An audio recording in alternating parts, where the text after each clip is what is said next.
ನಿಮ್ಮ ಕುಟುಂಬದ ಸಹಕಾರ ಹೇಗಿದೆ ನಿಮ್ಮ ಸೇವೆಗೆ ರಾಜಕಾರಣಕ್ಕೆ? ಬಹಳ ನನ್ನ ಕುಟುಂಬದ ಯಾವತ್ತು ಒಂದಿಷ್ಟು ಹೇಳ್ಬೋದಾ ನಿಮ್ಮ ಕುಟುಂಬದ ಹಿನ್ನೆಲೆ? ಧಾರಾಳವಾಗಿ ನೋಡಿ, ನನಗೆ 2 ಮಕ್ಕಳು. ಮಗ BE civil MBA gold medalist. ಈಗ ಸಂಸ್ಥೆ ಇದೆ, ಸಂಸ್ಥೆ MD ಆಗಿದ್ದಾನೆ. ಯಾವುದೇ ಕಾರಣಕ್ಕೂ ಯಾವತ್ತೂ ಕೂಡ ರಾಜಕಾರಣದ ಗುರುತಿಸ್ಕೊಂಡಿಲ್ಲ. ಅವ್ರ ರಾಜಕಾರಣಕ್ಕೆ ಬರೋದು ಇಲ್ಲ, ಗುರುತಿಸ್ಕೊಂಡಿಲ್ಲ. ಯಾಕೆ ನೀವು ಬಿಟ್ಟಿಲ್ವಾ ಸರ್? ಇಲ್ಲ, ಅವ್ರು ಬರೋದು ಇಂಟ್ರೆಸ್ಟ್, ಅವ್ರಿಗೆ ಇಂಟ್ರೆಸ್ಟ್ ಇಲ್ಲ. ನಿಮಗೆ ಇಂಟ್ರೆಸ್ಟ್ ಇದೆಯಾ? ನನಗೂ ಇಂಟ್ರೆಸ್ಟ್ ಇಲ್ಲ. ಆಮೇಲೆ ಎರಡನೇದು, ನನ್ನ ಮಗಳು ಡಾಕ್ಟ್ರು, MBBS ಆಗಿ MD ಮಾಡ್ತಿದ್ದಾಳೆ. ಅವಳು ಇವತ್ತು ಆ ಶಾಸಕರನ್ನು ಬ್ರ್ಯಾಂಡ್ ಆ ಕಾರ ತಂದಿಲ್ಲ ಅವಳು.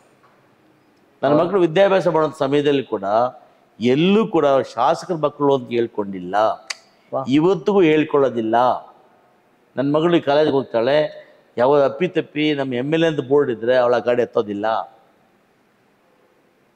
ನನ್ನ ಶ್ರೀಮತಿಯವರು ನನಗೆ ಬಹಳಷ್ಟು ಸಹಕಾರ ಕೊಟ್ಟಿದ್ದಾರೆ.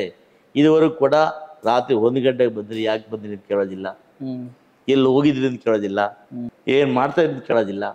ಹಾಗಾಗಿ ನನ್ನ ಸಂಪೂರ್ಣ ಕುಟುಂಬ, ನನಗೆ 2 ಮಕ್ಕಳು, ನಮ್ಮ ಮಿಸಸ್ ಅವರು ನನ್ನ ರಾಜಕಾರಣಕ್ಕೆ ಸಂಪೂರ್ಣ ಸಹಕಾರ ಕೊಟ್ಟಿದ್ದಾರೆ. ನನ್ನನ್ನು ಸಮಾಜ ಸೇವೆಗೆ ಬಿಟ್ಬಿಟ್ಟಿದ್ದಾರೆ. ಅವರು ನನ್ನನ್ನು ಕೇಳೋದೇ ಇಲ್ಲ. ಇದು ನಂಗೆ ಎಲ್ಲರೂ ಗೊತ್ತಿದೆ. ನನ್ನ ಮಕ್ಕಳು, ನಮ್ಮ ಮಿಸಸ್ಸು ರಾಜಕಾರಣದಲ್ಲಿ ಯಾವತ್ತೂ ಕೂಡ ಎಂಟಿಫರ್ ಆಗಿಲ್ಲ, ಯಾವುದೂ ಇಲ್ಲ. ಸರ್, ಹೇಗೆ ಒಂದು ಒಳ್ಳೆಯ ಜೀವನವನ್ನು ನಡೆಸಬೇಕು, ಕೌಟುಂಬಿಕ ಜೀವನ ಇರ್ಬೋದು ಅಥವಾ ನಿಮ್ಮ ಔದ್ಯೋಗಿಕ ಜೀವನ ಇರ್ಬೋದು, ಯಾವ ಗುಣಗಳಿದ್ರೆ ಚೆನ್ನಾಗಿರುತ್ತೆ, ಹಿಂಗೆ ನಡ್ಕೊಳ್ಳಿ ಅಂತ ಒಂದು ಕಿವಿ ಮಾತು ಹೇಳಬೇಕು ನೋಡಿ. ಹೇಳ್ತೀನಿ, ಸಮಾಜ ಸೇವೆ ಮಾಡ್ತಕ್ಕಂಥವ್ರು, ಜನಸೇವೆ ಮಾಡ್ತಕ್ಕಂಥವ್ರು ಎಲ್ಲವನ್ನು ಕೂಡ ವ್ಯಾಪಾರ ದೃಷ್ಟಿಯಿಂದ ನೋಡಬೇಡಿ. ಇವತ್ತು ನಿಮಗೇನಾದ್ರು ಕೂಡ ಭಗವಂತ, ನಾನು ಕಡು ಬಡವನಾಗಿದ್ದೆ, ನನಗೆ 2 ಹೊತ್ತು ಕೊಟ್ಟಾಗ ಯಾರು ಒಬ್ರು ಊಟ ಇಲ್ವೋ ಅವನಿಗೆ ಊಟ ಕೊಡಬೇಕು ಅನ್ನೋ ಯೋಚನೆ ಮಾಡಿ. ನಿಮ್ಮ ಕೈಲಾದಷ್ಟು ಕೂಡ ಸಮಾಜ ಸೇವೆಯನ್ನು ಮಾಡಿ. ಬರೀ ಸ್ವಾರ್ಥಕ್ಕೋಸ್ಕರ ಸಮಾಜ ಸೇವೆ ಮಾಡಬೇಡಿ.